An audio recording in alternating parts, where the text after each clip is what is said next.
सुप्रभात प्रिय विद्यार्थियों एवं अभिभावकों। आपका बाल साधना शिक्षण संस्थान के ऑनलाइन क्लासेज में स्वागत है। मैं मन्नीराम खिचड़ आज आपको वैदिक गणित भाग 4 बीज गणित पढ़ाने जा रहा हूँ। इसमें सबसे पहले है सरल समीकरणों का हल। सरल समीकरणों का हल। सूत्र प्रावर्ते योजित। सूत्र प्रावर्ते योजित इसका अर्थ है पक्षांतरण तथा समायोजन। पक्षांतरण तथा समायोजन। स्वामी कृष्ण रामकृष्ण तीर्थ जी ने इसके 4 अनुप्रयोग निम्न दिए थे। प्रथम अनुप्रयोग है ax प्लस बी बराबर C x plus D. ax plus B बराबर सी एक्स प्लस डी। प्रथम अनुप्रयोग क्या है? ax प्लस बी बराबर सी एक्स प्लस डी। सबसे पहले प्रथम अनुप्रयोग सूत्र प्रावर्ते योजते के 4 अनुप्रयोग बताए रामकृष्ण तीर्थ जी ने। स्वामी कृष्ण तीर्थ जी ने सरल समीकरणों को हल करने के 4 अनुप्रयोग बताए। पहला अनुप्रयोग है ax प्लस बी बराबर C x plus D. ax plus B बराबर सी एक्स प्लस डी। अब पक्षांतरण किया तो अचर पदों को एक साइड में और चर पदों को एक साइड में, तो पक्षांतरण करने पर ax माइनस सी एक्स बराबर d minus b. X common आया तो a माइनस सी बराबर डी माइनस बी। अब x बराबर क्या होगा? डी माइनस बी बटा a माइनस सी। तो प्रथम अनुप्रयोग जब इस प्रकार की संख्याएं होती हैं तो अपन क्या करते हैं? x बराबर डी माइनस बी बटा a माइनस सूत्र की सहायता से हल कर सकते हैं। इसी प्रकार से है दूसरा द्वितीय अनुप्रयोग है कि ax प्लस बी बट्टा पी बराबर सी एक्स बट्टा डी बट्टा क्यू। ax प्लस बी बट्टा पी बराबर सी एक्स प्लस डी बट्टा क्यू। वज्र गुणा करने पर सबसे पहले अपन क्या करते हैं? वज्र गुणा करते हैं। वज्र गुणा किया तो ये हो गया q into ax plus b और ये हो गया p into c x plus D.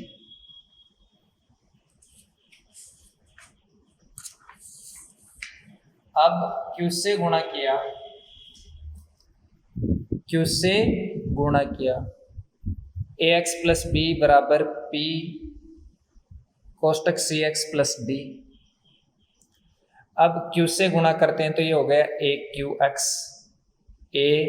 X plus B Q. p से गुणा किया तो ये हो गया C P X plus D P. पक्षांतरण करने पर तो x अक्ष पदों को एक साइड में और अचर पदों को दूसरी साइड में, तो पक्षांतरण करने पर a Q X minus C P X बराबर D P minus B Q. अब यहाँ पर x कॉमन आता है विद्यार्थियों, तो x कॉमन लिया तो ये आया a Q minus C P बराबर D P minus B Q. अब x बराबर निकालना है मान, तो x बराबर क्या होगा? D P minus B q बट्टा a q minus C p. जब दो संख्याएं हो और भिन्न में नीचे संख्या दी हो तो ये द्वितीय अनुप्रयोग की सहायता से सूत्र प्रावर्ते योजते से अपन समीकरणों को हल कर सकते हैं। इसी प्रकार से है तीसरा तृतीय अनुप्रयोग। तृतीय अनुप्रयोग तीसरा अनुप्रयोग है कि अगर दो संख्याएं दोनों साइडों में और गुणा में x plus A X plus B बराबर x प्लस सी और x प्लस डी। कोष्टक में x प्लस ए कोष्टक में x प्लस बी बराबर कोष्टक x प्लस सी कोष्टक x प्लस डी। तो अपन सबसे पहले क्या करते हैं? इनको गुणा करते हैं। पहले x से गुणा किया, किससे गुणा किया? इनको x से, तो x स्क्वायर, एक को x से गुणा किया ax। 20 से गुणा किया तो B X plus A B, X से गुणा किया X square plus C X, D से गुणा किया D X plus C D. अब पक्षांतरण करने पर तो X square plus A X plus B X minus X square minus C X minus D X बराबर सी डी माइनस ए B. अचर पद सी डी और ए बी है, तो सी डी तो राइट साइड में है और ए बी लेफ्ट साइड में है, तो इसको राइट साइड में ले गए तो चिन्ह बदल दिया। अब यहाँ पर एक्स स्क्वायर से एक्स स्क्वायर कट गया, A X plus B X minus C X minus D X ये बचा। तो इसमें मैंने कॉमन लिया एक्स, एक्स कॉमन लेने पर क्या आया, a plus b minus c minus d बराबर सी डी माइनस ए बी। तो x बराबर क्या होगा, सी डी माइनस ए बी बट्टा a plus b minus c minus d. x बराबर सी डी माइनस ए बी बट्टा a plus b minus c minus d. ये सूत्र प्रवर्त्य योजते का तृतीय अनुप्रयोग है। विद्यार्थियों, नोट्स की पीडीएफ आपको डिस्क्रिप्शन में मिल जाएगी। अब इसके बाद में है चौथा अनुप्रयोग। चौथा अनुप्रयोग है m बट्टा एक्स प्लस ए प्लस n बट्टा एक्स प्लस बी बराबर 0। m बट्टा एक्स प्लस ए और n बट्टा एक्स प्लस बी बराबर 0। तो सबसे पहले अपन क्या करते हैं कि इनका लघुत्तम लेते हैं, m बट्टा एक्स प्लस ए प्लस n बट्टा एक्स प्लस बी बराबर 0। तो इनका लघुत्तम लिया x प्लस ए और x प्लस बी का, तो लघुत्तम आया x प्लस ए और x प्लस बी। यहाँ पर हर में x प्लस ए है, ये मिलता है x प्लस ए, तो x प्लस बी से गुणा कर दो m को, तो m कोष्टक x प्लस बी प्लस यहाँ पर n है और x प्लस बी मिलता है, x प्लस ए नहीं मिलता तो n को x प्लस ए से गुणा कर दो बराबर 0 बट्टा 1। अब m को x से गुणा किया तो m कोष्टक x plus B plus n कोष्टक x प्लस ए बराबर 0। 1 से गुणा करते हैं इनको, तो यह इनको 0 से गुणा किया x प्लस ए और x प्लस बी को। अगर आप किसी भी संख्या को 0 से गुणा करते हो तो 0 आता है। अगर अपन किसी भी संख्या को 0 से गुणा करते हैं तो क्या आता है, 0 आता है। इस प्रकार m कोष्टक x plus B plus n कोष्टक x प्लस ए बराबर 0। अब कोष्टक खोला तो mx plus bm nx plus an बराबर 0, nx प्लस an बराबर 0। पक्षांतरण करने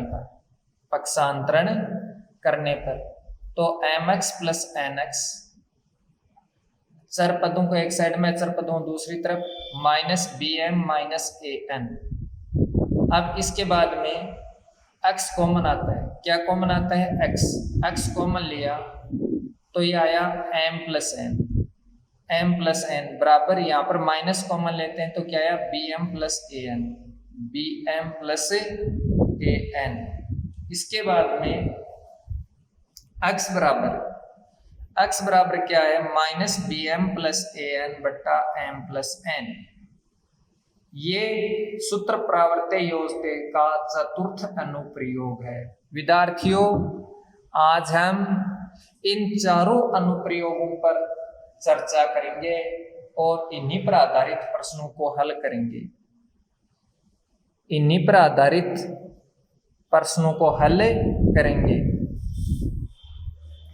प्रश्नमाला है 1.4। प्रश्नमाला 1.4 सूत्र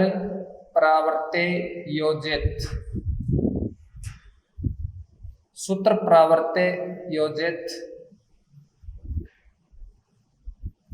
द्वारा समीकरण का मौखिक हल ज्ञात कीजिए।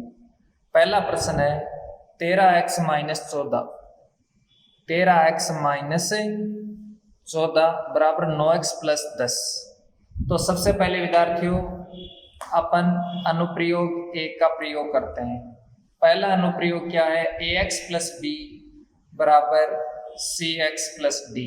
ax प्लस बी बराबर सी एक्स प्लस डी से तुलना करने पर, तो यहाँ पर a का गुणांक है 13, b का गुणांक है -14, c का गुणांक है 9, d का गुणांक है 10। a बराबर 13, b बराबर 14 माइनस का, c बराबर 9 और d बराबर 10। सबसे पहले तो अपन ने क्या किया, तुलना की। तुलना करने के बाद में सूत्र प्रावर्तय अवस्था का, ये पहली टाइप का क्वेश्चन है, इसलिए पहला अनुप्रयोग का सूत्र लगाया। d बराबर a, x बराबर d माइनस बी, x बराबर d माइनस बी बटा a माइनस सी, x बराबर d माइनस बी बटा a माइनस सी। अब यहाँ पर विद्यार्थियों a b c d के मान रखने। d का मान 10 है, b का मान -14 है। ये d माइनस बी, तो d की जगह 10 माइनस b का मान -14 बटा a का मान 13, c का मान 9। ये होगा माइनस माइनस प्लस, तो 10 प्लस 14, 13 माइनस 9 4, तो 10 और 14 24 बट्टे 4। 24 में 4 का भाग दिया तो ये आया 6। कितना आया, 6। इसी प्रकार से प्रश्न नंबर 2 है 10y प्लस 4, 10y प्लस 4 बराबर 5y माइनस 14। 10y प्लस 4 और 5y माइनस 14। तो अपन सबसे पहले क्या करते हैं, तुलना करते हैं। यह समीकरण x में नहीं y में है, तो y से तुलना करते हैं। देखो अपना पहला अनुप्रयोग था ax प्लस बी बराबर C x plus D. y में लिखते हैं तो ay प्लस बी बराबर सी वाई प्लस डी। तो ay प्लस बी बराबर सी वाई प्लस डी से तुलना करने पर ay प्लस बी बराबर सी वाई प्लस डी से तुलना करने पर तुलना की तो y तो मिलता है, a का मान हो गया 3, a बराबर 3, b बराबर हो गया 4, c बराबर हो गया 5 और d बराबर हो गया -4। अब अपना सूत्र होता है x बराबर d माइनस बी बट्टा a माइनस सी। तो d का मान कितना, -4 माइनस b का मान 4 बट्टा 3 माइनस 5। तो ये माइनस और माइनस के हो गए 8, माइनस का कितने हो गए 8 और माइनस का 8 और नीचे हो गया माइनस का 2। तो 8 -8 में -2 का भाग दिया, कितना आया 4। तो x का मान कितना आ गया, 4 आ गया। इसी प्रकार से प्रश्न नंबर 3 है कि 2x प्लस 1 बट्टा 3x प्लस 4 बराबर 1 बट्टा 3। तो विद्यार्थियों इस प्रकार का सवाल दूसरे अनुप्रयोग की सहायता से अपन हल कर सकते हैं, लेकिन उसमें p और q बट्टा में अलग अलग होना चाहिए। ये तो बट्टा में दे दिया, तो इसको अपन सबसे पहले सही तरीके से लिखते हैं कि 2x प्लस 1 बट्टा 1, 3x प्लस 4 बट्टा 3। इस प्रकार से इसको लिखा। अब ये हो गया ax प्लस बी बट्टा पी बराबर सी एक्स प्लस डी बट्टा क्यू। ax प्लस बी बट्टा पी बराबर सी एक्स प्लस डी बट्टा क्यू से तुलना करने पर तुलना की तो a का मान आया 2, a बराबर 2, b बराबर 1, p बराबर 1, c बराबर 3, d बराबर 4 और q बराबर 3। अब x बराबर क्या होगा, x बराबर dp माइनस बी क्यू। अनुप्रयोग का सूत्र क्या होता है, dp इनके गुणा dp माइनस बी क्यू बट्टा a q minus C P.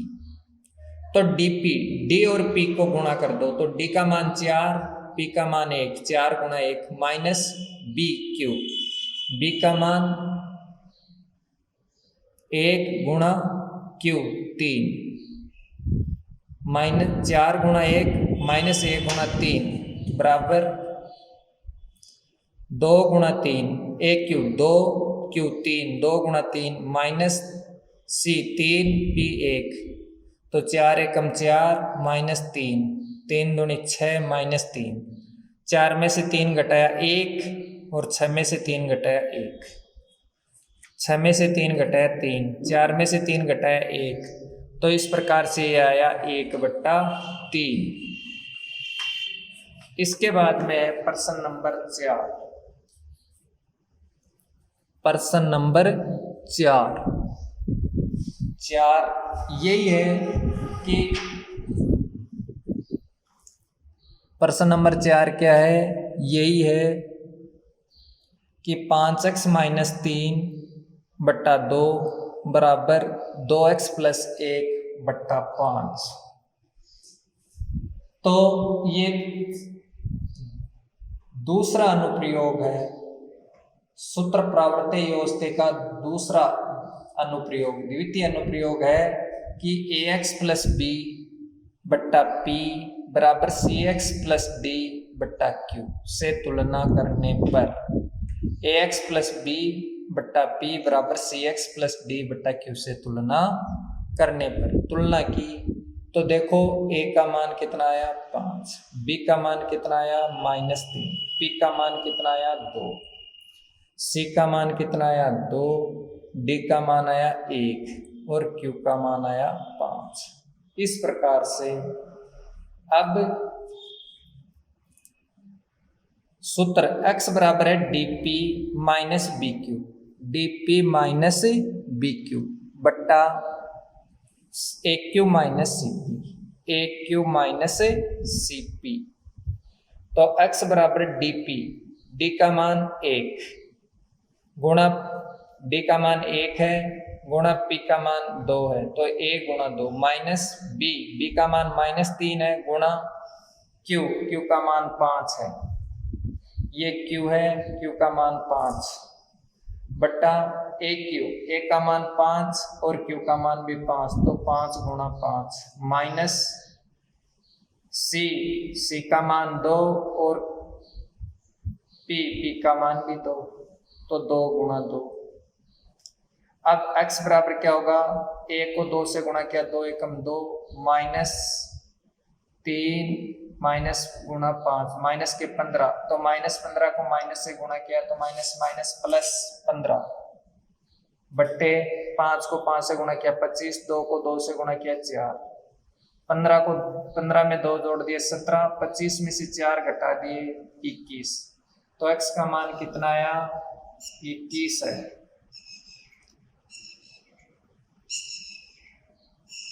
अब अगला प्रश्न नंबर 5 है x प्लस 7 x प्लस 9 बराबर x माइनस 8 और x माइनस 11।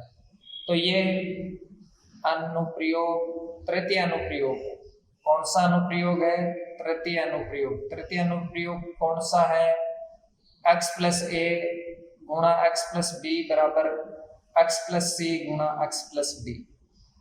तो अपन क्या करते हैं, तुलना करते हैं, x plus a कोष्टक x plus b बराबर x प्लस c गुणा x प्लस d से तुलना करने पर तो a का मान कितना है 7 है, b का मान कितना है 9 है, c का मान कितना है -8 है, d का मान -11। तुलना करने पर a बराबर 7, b बराबर 9, c बराबर -8, d बराबर -11। तो क्या होगा सूत्र, x बराबर CD माइनस AB। मैंने कैलकुलेशन करके हल करके आपको बताया था ये तीसरा अनुप्रयोग है और हल करने पर ये रिजल्ट आया CD माइनस AB बटा A plus B minus C minus D। x बराबर C का मान है -8, D का मान है -11 गुणा माइनस A का मान 7, B का मान 9, 7 गुणा 9, A 7, B 9 minus C -8 minus D -11, minus minus plus 11 88। तो x बराबर 88, 7 9 63, 88 माइनस 63 बट्टा 9 7 16 माइनस माइनस प्लस 8 प्लस 11, 24 8 35, 24 11 35, तो 25/35 कितना आया? 25/35। इस प्रकार 5 से काट दिया तो 5 एकम 5, 5 5 25, 6 पंजे 30, 7 पंजे 35, तो इसका उत्तर आया 5/7। इसके आगे है, ये तो था विद्यार्थियों प्रति अनुप्रयोग। अब अगला है चतुर्थ अनुप्रयोग पर आधारित प्रश्न। किस पर आधारित? चतुर्थ अनुप्रयोग पर आधारित।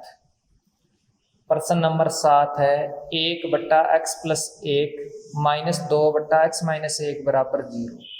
तो अब चौथा अनुप्रयोग आपने पढ़ा है विद्यार्थियों, m/x+a + n/x+b से तुलना करने पर ये जो प्लस है माइनस है इनको कोष्टक में लिख के प्लस बना देते हैं और फिर तुलना करते हैं। तो m बराबर तो कितना आ गया 1, a बराबर कितना आ गया 1, n बराबर कितना आया -2, b बराबर कितना आया -1। इस प्रकार हमने तुलना की, m का मान 1, n का मान -2, a का मान 1, b का मान -1। अब चौथा अनुप्रयोग का रिजल्ट का सूत्र हल करके आया था x बराबर -bm + an -bm + an बटा m + n। तो x बराबर माइनस कोष्टक b -1 गुणा m 1 + 1 गुणा n -2 बटा m 1 n -2, इनको गुणा किया तो माइनस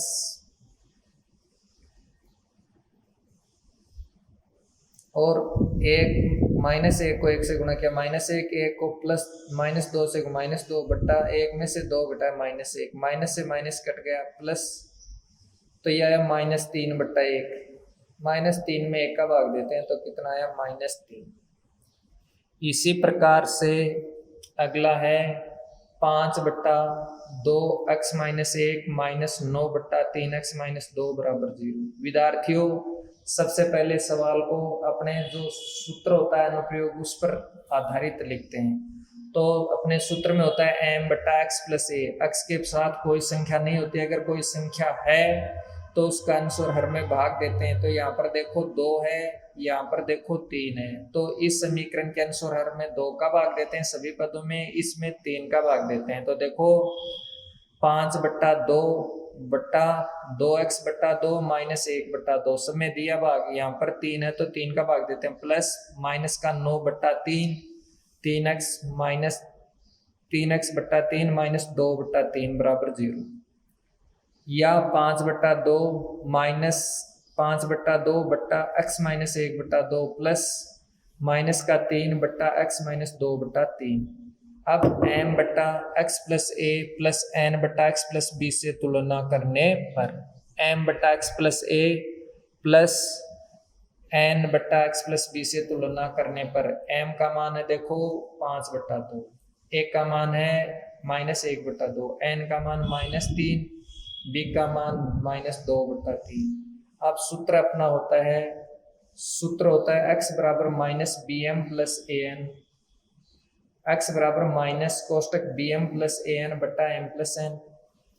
तो x बराबर -b, b का मान है -2/3 गुणा m 5/2 प्लस a -1/2 गुणा n -3 बट्टा 5/2 प्लस -3/1।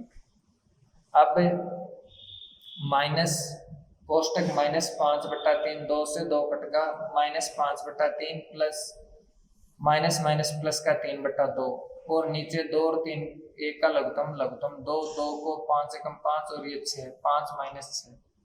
अब ये होगा लघुत्तम है 6, 3 को 2 से गुणा किया, 6 में 3 का भाग दिया 2 बार, 2 को 5 से गुणा किया 10, इसका भाग इसमें 3 बार, 3 को 3 से गुणा किया 9, -10 + 9 -1/6, ये -1/2 -1/6 गुणा ये भाग गया तो ये 2 ऊपर 1 नीचे, माइनस से माइनस कट गया, 2 एकम 2 और 2 3 6 1/3। तो ये आया x बराबर -1/3। विद्यार्थियों, ये सूत्र प्रवृत्ति योजित के अनुप्रयोग की आधारित मैंने आपको 8 सवाल और 4 अनुप्रयोग करवाए। मैं समझता हूँ कि आज आपके लिए इतना ही पर्याप्त है। और जो मैंने कल पढ़ाया था घनमूल, वर्गमूल और उससे पहले पढ़ाया था उपसूत्र अनुरूपेण द्वारा, उपसूत्र एकाधिकरण पूर्वेण द्वारा, द्वंद्व योग विधि द्वारा, ये सब आपको याद करने हैं। और मैं उम्मीद करता हूँ कि आपको ये वीडियो पसंद आया होगा। अगर किसी भी विद्यार्थी की कोई समस्या है बीजगणित से संबंधित तो वो कमेंट बॉक्स में कमेंट करे। किसी भी विद्यार्थी के अगर कोई समस्या है तो वह कमेंट बॉक्स में कमेंट करे। और घर पर रहें, बोर्ड की परीक्षा नज़दीक आ रही है, इसलिए ज़्यादा से ज़्यादा अपना समय पढ़ाई में व्यतीत करें। जय हिंद, जय भारत। और कल इसी समय हम आपको शून्य साम्य समुच्चय पढ़ाएंगे, वैदिक गणित का पार्ट भाग 5। धन्यवाद।